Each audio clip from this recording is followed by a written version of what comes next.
गुरुजी का संदेश फैलाने और एनिमेटेड वीडियोस बनाने में हमारा सपोर्ट करें। ज्वाइन बटन दबाकर हमारे मेंबर बने या थैंक्स बटन दबाएं।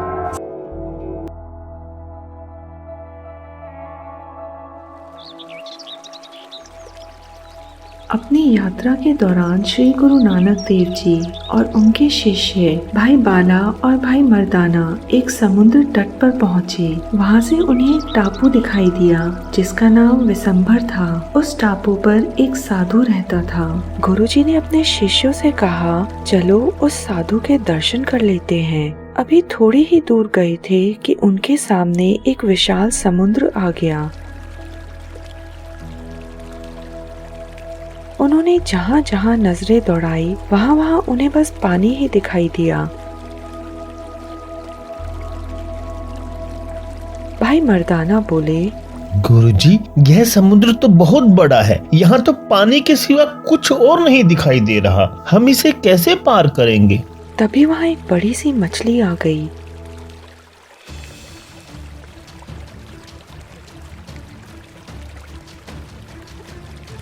मछली की पीठ ही नजर आ रही थी। वह मछली उनके पास आकर रुक गई। गुरुजी बोले, भाई मर्दाना, चलो हमारी सवारी आ गई।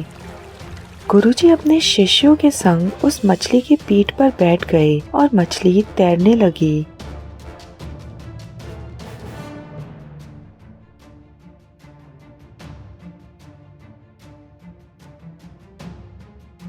तीन दिन और 3 रात उन्होंने उस मछली पर बैठकर यात्रा की।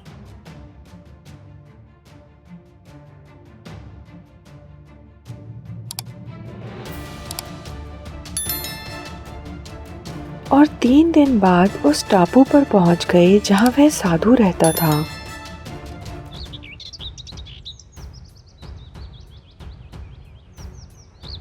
तीनों मछली से नीचे उतर गए। भाई मर्दाना ने जब मछली को आगे से देखा तो वह मछली का बड़ा सा मुंह देखकर हैरान रह गए और डर गए। उन्हें लगा कि कहीं वह मछली उन्हें निगल न जाए। भाई मर्दाना को डरा हुआ देखकर भाई बाला बोले, मर्दाने, हमारे संग गुरुजी हैं और तुम्हें अब भी डर लग रहा है? तभी मछली के मुंह से तरह तरह के भोजन निकलने शुरू हो गए।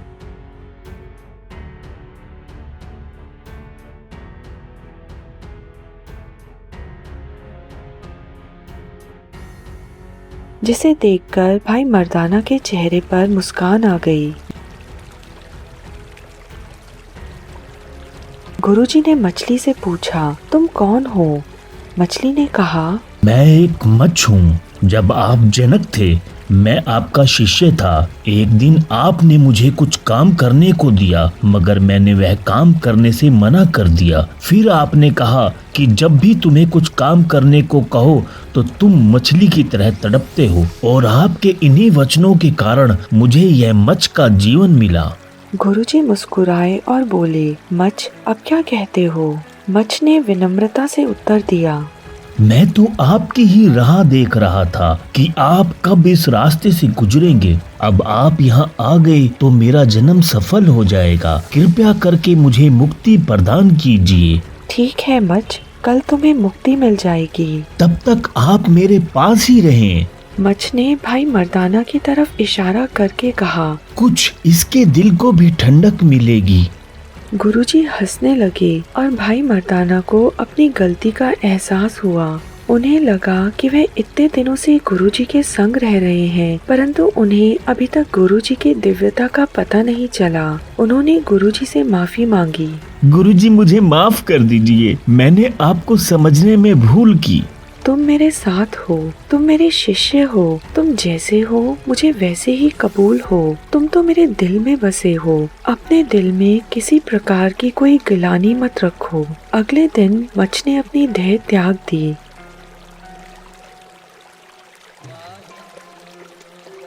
मच्छ को मुक्ति दिलाकर गुरुजी अपनी अगली यात्रा को निकल गए। सतनाम श्री वाहेगुरु। अक्सर लोग कहते हैं कि मेरे पास समय ही नहीं है पाठ पूजा या धर्म कर्म करने का, तो मैं पाठ पूजा धर्म कर्म कैसे करूं? कुछ लोग कहते हैं मैं तो गरीब हूँ, पाठ पूजा करूं या कमाई? यही प्रश्न एक बार भाई झंडा नामक व्यक्ति ने गुरुजी से पूछा था। जब उनसे गुरु नानक देव जी ने कहा कि तुम पाठ किया करो, परमात्मा का नाम जपा करो। यह बात सुनकर भाई झंडा बोले, गुरुजी मैं एक बढ़ई हूँ, गरीब व्यक्ति हूँ, सारा समय रोटी कमाने और बाल बच्चे को पालने में चला जाता है, तो मैं कैसे प्रभु का सिमरन करने का मन बनाऊं और समय निकालूं। भाई झंडा को समझाते हुए श्री गुरु नानक देव जी ने एक शब्द कहा था, जो शब्द श्री गुरु ग्रंथ साहिब अंग 900 में है और जिसका अर्थ है, जब बालक माता के गर्भ में होता है तो दूध नहीं होता, और जैसे ही बालक जन्म ले लेता है वैसे ही माँ का दूध निकलने लगता है। इसलिए हे झंडा, तू चिंता मत कर। इस संसार में जीव बाद में आता है और उस जीव का पालन पोषण का प्रबंध परमात्मा पहले ही कर देता है। अगर तुम्हें लगता है कि तुम किसी का सहारा हो और जो यह मानते हैं कि हम किसी पर आश्रित या डिपेंडेंट हैं और बिना मतलब के वह डरते फिरते हैं और मोह माया उन जीवों को भगाए फिरती है, इस बात को हम ऐसे समझ सकते हैं कि अक्सर इंसान यह समझता है कि अगर मुझे कुछ हो गया तो मेरे बाद मेरे परिवार, बीवी बच्चों का क्या होगा। जो बीवी बच्चे यह मानते हैं कि उसके पति और उसके बच्चों के पिता को अगर कुछ हो गया तो उनका क्या होगा, वे दोनों ही कुछ नहीं जानते। जो कुछ हो रहा है और जो कुछ होना है वह तो प्रभु की लीला है। इसके बाद भाई झंडा बोले, जो कुछ आप बता रहे हैं वह तो रहस्य की बातें हैं, जिसे मेरे जैसा अज्ञानी कैसे जान सकता है।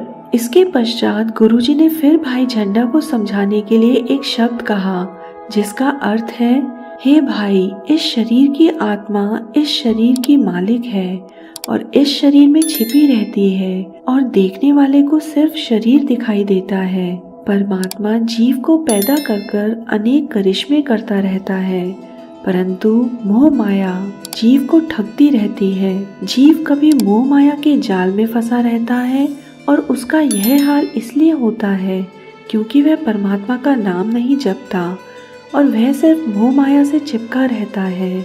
गुरुजी कहते हैं, साधु पुरुषों में बैठकर एवं वेद शास्त्रों को पढ़कर उस परमात्माओं की लीलाओं पर विचार करो। जो कोई मनुष्य सत्संग में परमात्मा के गुणों का विचार विचारता है, उसी की ही सबसे ऊंची आत्मिक अवस्था बनती है और वह ईश्वर को पाता है। इसके पश्चात भाई झंडा गुरुजी के चरणों में पड़ गए। इस साखी से हमें यह शिक्षा मिलती है कि हम यह ना सोचें कि हमारे बाद क्या होगा, क्योंकि सभी कुछ जो हो रहा है वह परमात्मा के हुक्म के अनुसार हो रहा है। इन बातों को छोड़कर हमें प्रभु चरणों में ध्यान लगाना चाहिए और कुछ समय जरूर ईश्वर का नाम जपना चाहिए।